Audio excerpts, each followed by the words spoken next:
Hi, this is Joanie Courtney. Thank you for joining me today for a quick overview on Jobs with Joanie, where I will be giving you some highlights from the May jobs report, which was just released last Friday, June 5th, from the Bureau of Labor Statistics. So let me start with some of the highlights of the report. Overall, the May jobs report was a big surprise to many economists who actually predicted we were going to lose 8 million jobs in the United States. And the report showed that we actually gained 2.5 million jobs for the month of May, which is very exciting and certainly a sign of some improvement, and that we're seeing some stabilization in the economy and people are getting back to work. But we still have a lot of work to do. Unemployment was reported on Friday to be 13.3% with 21 million job seekers. However, we have just received an update from the BLS that there was an error which will be corrected next month, and they actually think that unemployment is really closer to about 16.4%. So probably is a little under inflated in this report, and we'll see a correction next month. We did see that labor participation did jump up slightly, and we're at 60.8%. And we've also seen that the average work week and hours that people are working is also trending up. So another really good sign that the economy is moving in the right direction.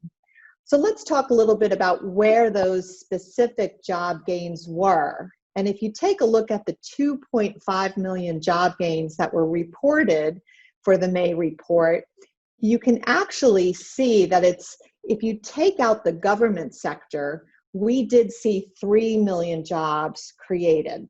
However, the government sector lost over 500,000 jobs. So that's how we get to the total number of 2.5 million.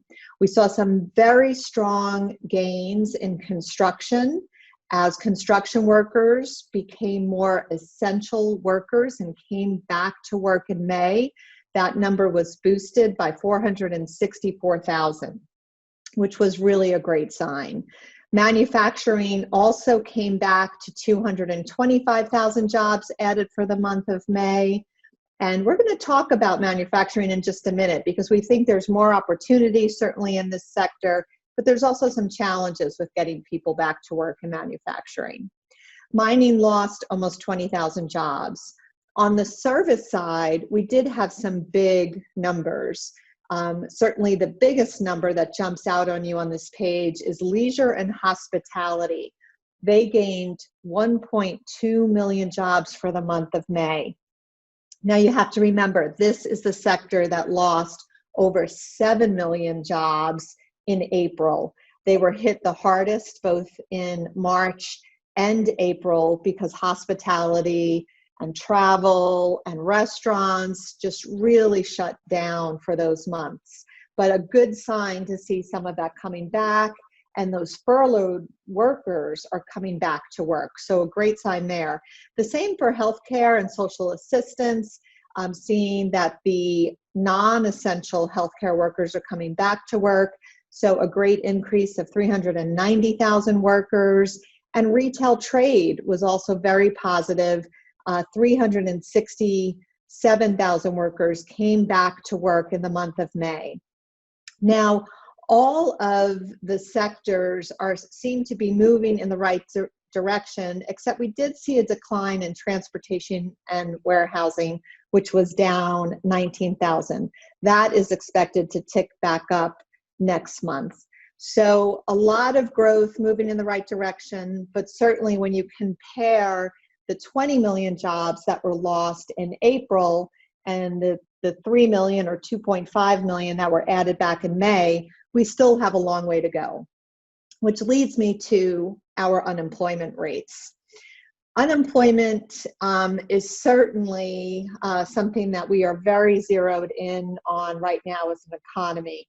And we do have over 20 million, probably closer to 25 million when they correct the numbers, 25 million people that are out of work.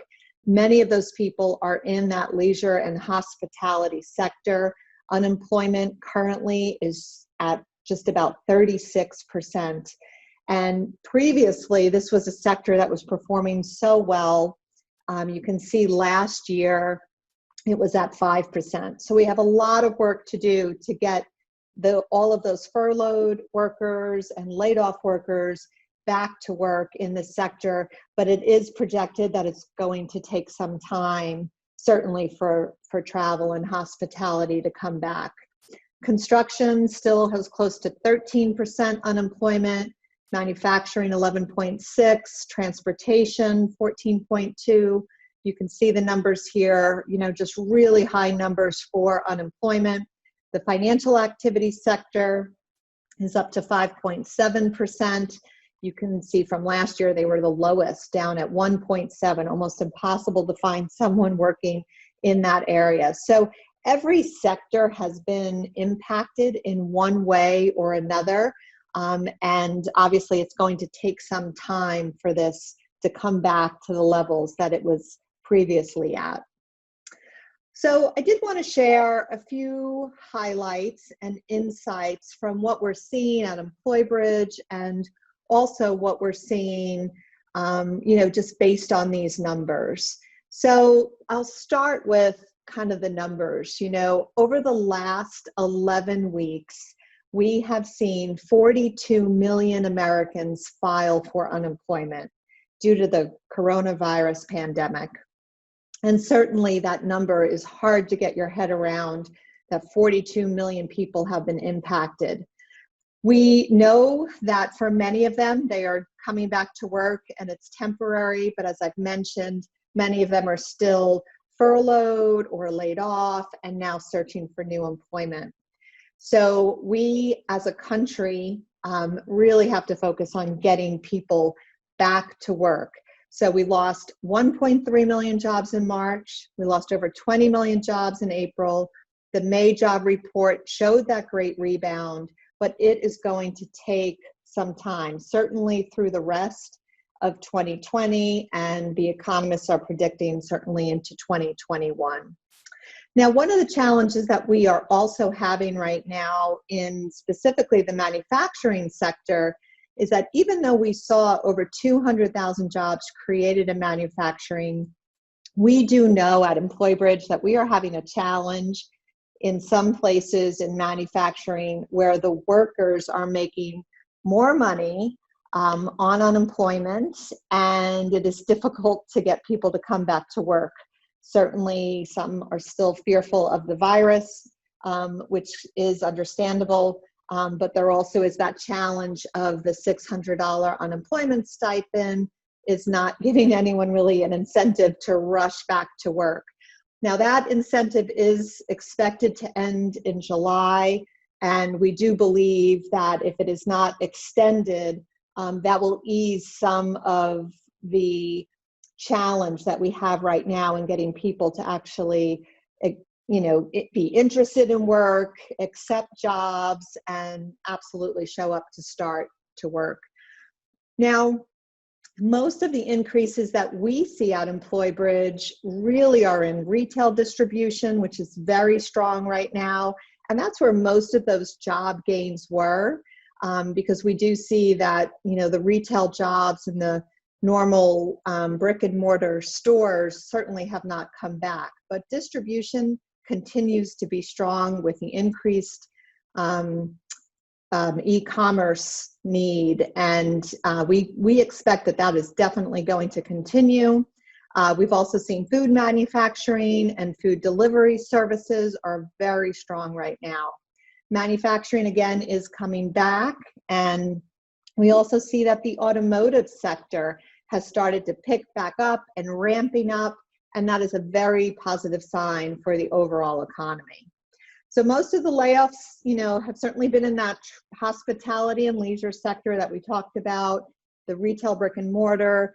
Of course, healthcare was really impacted. Some people don't realize that because they think the coronavirus You would need all hands on deck from healthcare workers, but really all of the non-essential healthcare kind of came to a halt, and that impacted many doctors' offices, physicians, dentists, overall healthcare workers. So we are starting to see that really ramp back up, but it's still not anywhere near the full employment of where it was previously. And then the temporary sector did see job gains, which was great for the month of May, but still is lagging and slow to come back. So we're watching that to see as companies open up and the states reopen, that there will be more of a need to hire temporary workers and really see this economy start to rebound. And in addition, even though all of the sectors have been impacted in one way or another, the professional service jobs have not been impacted as much because many of the people have been able to work from home. And we also see many people are still continuing to work from home. And we expect that there will be somewhat of a change in the workforce with more people working virtually. And as we speak to more customers across the country that use virtual workers, we're seeing them embrace that more and embrace the technology and allowing people to really work from anywhere. So that may be something that we'll see differently in the future. Well, that wraps us up for today. I hope you've enjoyed the latest version of Jobs with Joanie. Please join me next month where I will give an update on the June jobs report. Thank you very much.